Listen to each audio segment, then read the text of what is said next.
नाशिक त्र्यंबकेश्वर येथे आगामी काळात होणारा कुंभमेळा सुरक्षित, पर्यावरणपूरक आणि स्वच्छ होण्याचे नियोजन करावे. कुंभमेळा निमित्त करावयाची कामे वेळेत पूर्ण करावी. त्यासाठी या कामांच्या प्रक्रियेला गती द्यावी अशा सूचना राज्याचे जलसंपदा, विदर्भ, दावी व कोकण खोरे विकास महामंडळ आपत्ती व्यवस्थापन मंत्री गिरीश महाजन यांनी दिल्या. जिल्हाधिकारी कार्यालयातील मध्यवर्ती सभागृहात मंत्री गिरीश महाजन यांनी कुंभमेळ्यानिमित्त विविध विभागांच्या कामकाजाचा आढावा घेतला. यावेळी ते बोलत होते.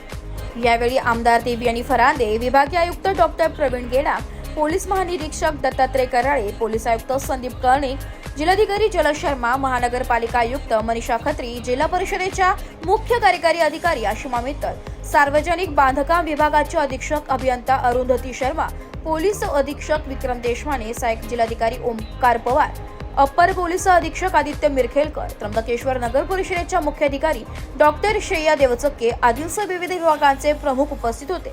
मंत्री गिरीश महाजन म्हणाले की प्रयागराज येथे अलीकडचे कुंभमेळा झाला. या कुंभमेळ्यात भाविक मोठ्या संख्येने गेले होते.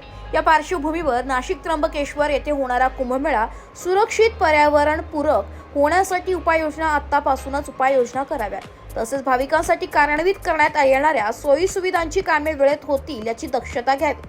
यावेळी मंत्री गिरीश महाजन यांनी महानगरपालिका, त्र्यंबकेश्वर नगरपालिका, पोलीस दल, सार्वजनिक बांधकाम विभागासह विविध विभागांच्या कामकाजाचा आढावा घेऊन विविध सूचना केल्या.